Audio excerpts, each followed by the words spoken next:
दीन नबी अलैहिस्सलाम की ज़ात से शुरू होता है और नबी अलैहिस्सलाम की ज़ात पे ख़त्म हो जाता है।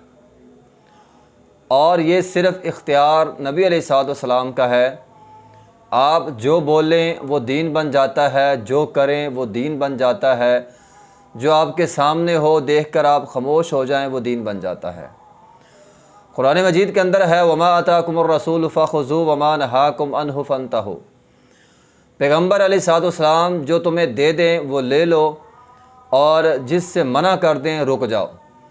यानी जो पैगम्बर अलैहिस्सलाम हमें दें वो हमारा दीन है और जिससे रोक दें उससे रुकना हमारा दीन है। कोई भी अमल बज़ाहिर चाहे जितना भी अच्छा क्यों ना हो, कितना भी अच्छा क्यों ना हो, लेकिन अगर उस पर नबी अलैहिस्सलाम की मोहर नहीं है, नबवी मोहर नहीं है, वो दीन का हिस्सा नहीं बन सकता। अमल करने वाला चाहे सहाबी ही क्यों ना हो, सहाबी, मैंने इमाम की या किसी मुहद्दिस की या किसी फ़कीह की बात नहीं की, उनके दर्जात बाद में हैं। अंबिया के बाद सबसे बड़ा दर्जा सहाबी का है। तो अमल चाहे किसी सहाबी का ही क्यों ना हो, अगर उस अमल पे मुहम्मदी मोहर नहीं है वो अमल दीन का हिस्सा नहीं बन सकता। हमारी माँ अम्मी आयशा रज़ियल्लाहु ताला अन्हा, उसके पास 3 सहाबी आए और उन्होंने आकर नबी अलैहिस्सलाम की इबादत के बारे में पूछा। अम्मी आयशा रज़ियल्लाहु ताला अन्हा ने नबी अलैहिस्सलाम की इबादत बतला दी। अब वो तीनों ये कहने लगे, उन्होंने ये सोचा कि नबी अलैहिस्सलाम के गुनाह भी नहीं है, आप मासूम अनिल ख़ता है, इसके बावजूद आप इतनी ज़्यादा इबादत करते हैं, हम गुनाहगार हैं, हमें इससे ज़्यादा इबादत करनी चाहिए। अब देखिए इन तीनों का मकसद अच्छा है, नज़रिया भी अच्छा है, मकसद भी अच्छा है कि हमें इबादत ज़्यादा करनी चाहिए। अब उनमें से एक कहने लगा कि मैं सारी रात खड़ा रहूँगा, इबादत करूँगा, रात को सोना ख़त्म। दूसरे ने कहा मैं शादी नहीं करवाऊँगा, ठीक है, ना मेरे बीवी बच्चे होंगे, ना शादी होगी और ना ही मैं दुनियावी कामकाज में मसरूफ़ होऊंगा, दिन रात अल्लाह की इबादत करूँगा। तीसरे ने कहा मैं हर रोज़ रोज़ा रखूँगा। अब जब नबी पाक अलैहिस्सलाम घर में आए, आपको इतला दी गई, आपने इन तीनों को बुला लिया और पहले तो पूछा कि क्या तुमने ये बात कही है? उन्होंने कहा जी हाँ, हमने ये बात कही है।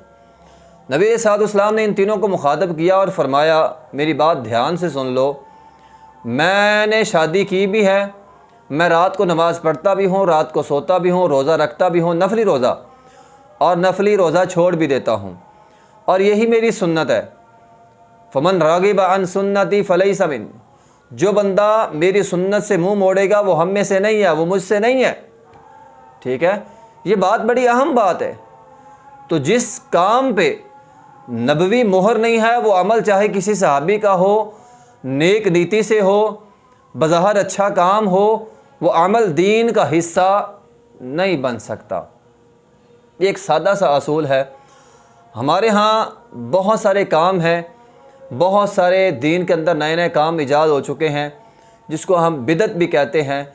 लोग वो काम करते हैं और ये पेश करते हैं उज़र के काम तो अच्छा है ना, काम तो भलाई का है, काम तो अच्छा है। तो मोहतरम भाइयों, काम जितना मर्ज़ी अच्छा क्यों ना हो, वो काम, उस काम से सवाब हरगिज़ नहीं मिल सकता, वो दीन का हिस्सा नहीं बन सकता, वो इबादत में शुमार नहीं हो सकता जब तक उस पर नबी अलैहिस्सलाम की मोहर नहीं है। अगर वो काम नबी अलैहिस्सलाम के ज़माने में नहीं होता था, अब हो रहा है, वो काम जितना भी अच्छा क्यों ना हो वो दीन का हिस्सा नहीं बन सकता। इसलिए हमें वो काम करने चाहिए जो काम नबी अलैहिस्सलाम से साबित हैं, वो काम करने से सवाब भी मिलेगा और अल्लाह भी राज़ी होगा। जो काम पैगम्बर अलैहिस्सलाम ने नहीं किया वो दीन का हिस्सा नहीं बन सकता, और जो काम दीन का हिस्सा नहीं है उसके करने से सवाब नहीं है, और अगर कोई सवाब समझ कर करेगा तो नबी अलैहिस्सलाम ने फरमाया था वो हम में से